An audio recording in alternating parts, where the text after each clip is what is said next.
Des del nostre institut vam formar una comissió d'Igualtat i Convivència. El primer que vam fer és formar-la amb l'alumnat. Vam fer una convocatòria i la nostra comissió està formada per 50 alumnes. Tots els dimecres ens juntem en el Punt Violeta. L'objectiu general era crear un entorn segur al nostre centre on poder parlar de les nostres preocupacions i tractar d'evitar tot tipus de desigualtat al nostre centre. Cada dimecres té una temàtica diferent. Pot ser parlem de música, ulleres violetes, que és quan parlem de cinema o de sèries, llibres o mediació.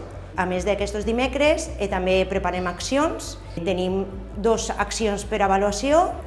La veritat és que des del primer moment vam rebre molta participació. És una manera en què l'alumnat es reuneix, denuncia, busquem solucions i es dona suport.